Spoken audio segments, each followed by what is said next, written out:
پھر اوپر سے سفر تھا، لمبا غزوہ تھا مدینہ اور شام کے درمیان، اوپر سے گرمی شدید، سواری کے جانور بھی نہیں، کھانے پینے کی اشیاء بھی نہیں، مخالفین لشکر کی بھی بہت بڑی تعداد، رسول اکرم صلی اللہ علیہ وسلم کے ساتھ 30,000 جانصار موجود تھے، اور خبریں تھیں جی کیسے روم نے بہت بڑا لشکر وہاں شام میں جمع کیا ہوا ہے۔ تو رسول اللہ صلی اللہ علیہ وسلم نے حکم دیا کہ چلو لشکر کی تیاری کرو۔ اب وہ سمجھ کے لوگ کہ وہاں جنگ ہوگی، بڑا مارکا ہوگا۔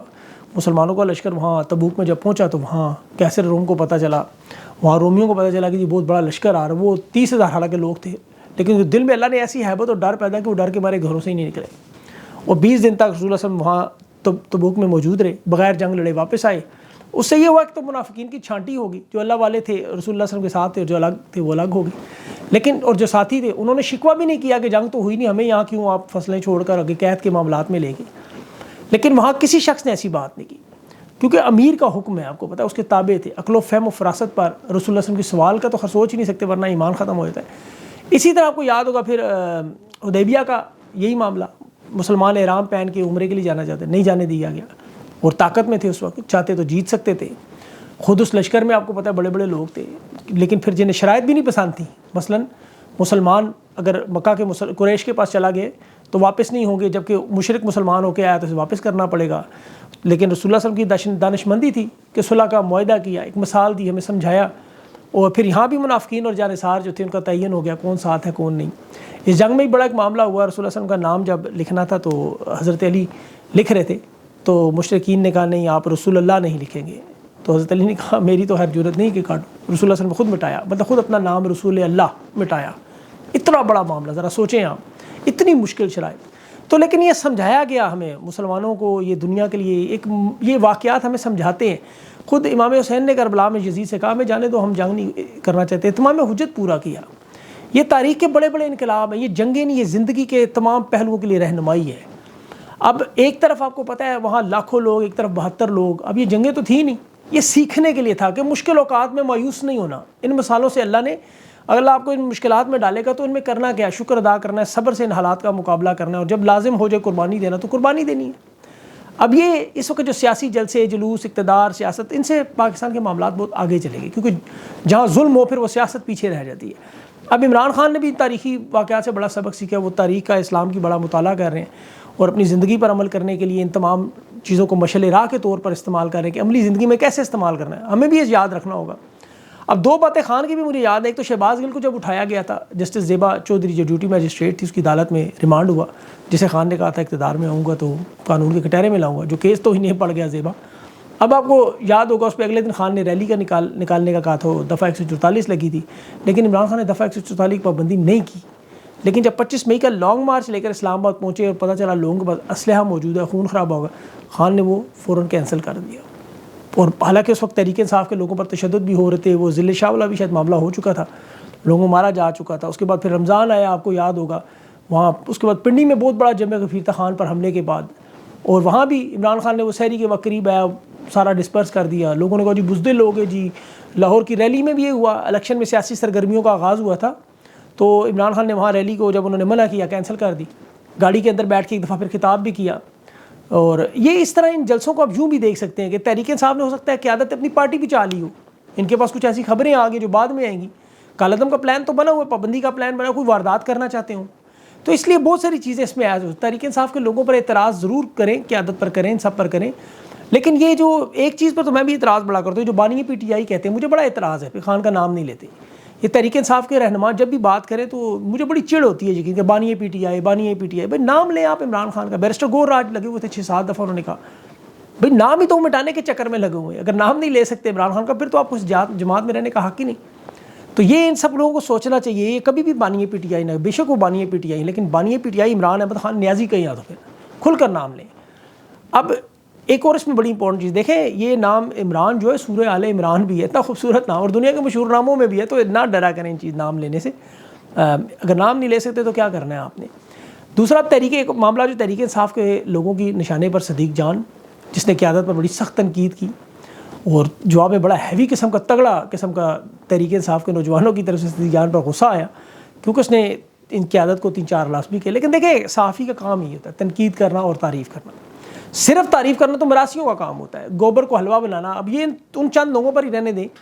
تنقید کرنا کوئی بری بات نہیں ہے، بزدل، کمپرومائز، اس طرح کی چلیں الفاظ سے تھوڑا سا چناؤ سے احتیاط کریں، لیکن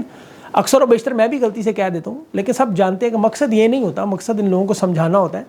اور اس میں کوئی دو رائے نہیں۔ صدیق جان ایک بڑا زبردست صحافی ہے، اس کی تنقید اور تعریف دونوں معنوں کو آپ کو سمجھنا چاہیے۔ اگر وہ سخت بات کر رہا ہے تو اس کا مطلب وہ آپ کا ہمدرد ہے،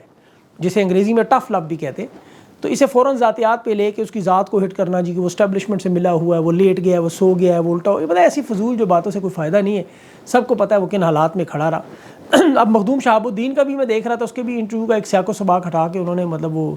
جس میں وہ بیرونی دنیا کے لوگوں کی بات کر رہا تھا کہ وہ پاکستان میں انتشار پھیلا رہے تھے، تحریک انصاف اور 9 مئی سے اسے جوڑ دیا گیا، تو میرے خیال میں سے تھوڑا سا خیال کرنا چاہیے اس میں۔ باقی اب اپنی رائے میں تو آزاد ہیں، جو مرضی جو بہتر سمجھے کریں، آپ کو کوئی نہیں روک سکتا، اور کرنا بھی چاہیے کیونکہ اصل طاقت ہی آپ لوگ ہیں۔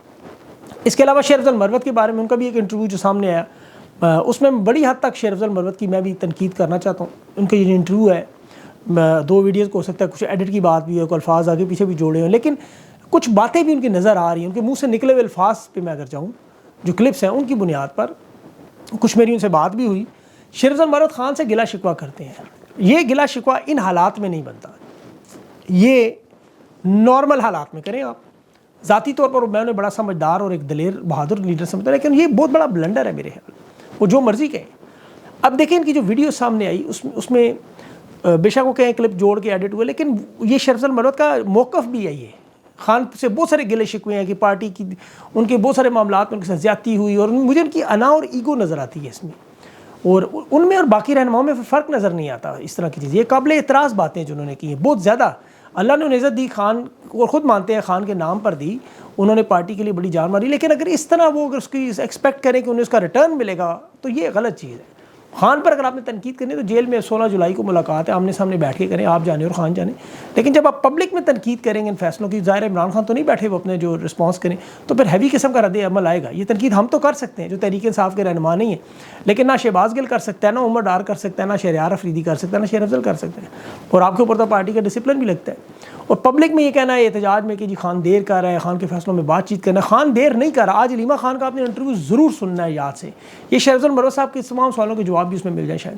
محمود اچکزئی نے دیکھے بڑی تنقید کیا، فضل الرحمان نے تنقید کی ہے ماضی میں، چکوال میں وہ ایاز امیر صاحب نے خان پہ بڑی تنقید کی۔ خان اپنے اوپر تنقید کو سنتا ہے، وہ برداشت بھی کرتا ہے، لیکن عوام نہیں برداشت کرتی، یہ یاد رکھیں۔ اور اگر تو دیکھیں جس نے سیاست جاری رکھنی ہے پارٹی کے اندر خان کے نام پر، تو وہ تو نہیں کر سکتے تنقید خان پر اس طرح، اور پھر اس طرح کی چیزوں کو، بہت ساری چیزوں کو انہیں گڑ میں گڑ بھی کر دینا چاہیے۔ مطلب یہ جو دنیا میں دیکھیں جو تنقید تب کرے کہ جب آپ کے پاس ایسے معاملات ہوں سامنے۔ عمران خان نے خود اپنے فیصلوں پہ، جیسے باجوہ کی ایکسٹینشن تھی، مشرف کی الیکشن میں ریفرنڈم کی تائید تھی، قاضی فائز کا ریفرنس تھا، خان نے خود اپنی غلطیاں تسلیم کی ہیں۔ انسان ہے، غلطیاں ضرور ہوتی ہیں، اور ہم سب لوگ کہہ سکتے ہیں، لیکن اب ہم بھی نہیں کہتے کیونکہ خان اس وقت مظلوم ہے، اس کے اوپر ظلم ہوا ہے، بے گناہ جیل میں ڈالا ہوا ہے۔ پوری دنیا اس بات پہ متفق ہے، اقوام متحدہ کہہ رہی ہے، ساری دنیا کہہ رہی ہے خان مظلوم ہے، تو مظلوم پر تنقید کرنے کی وجہ ویسے ہی نہیں بنتی، اس کو تو ویسے ہی شک کا فائدہ دیتے ہیں۔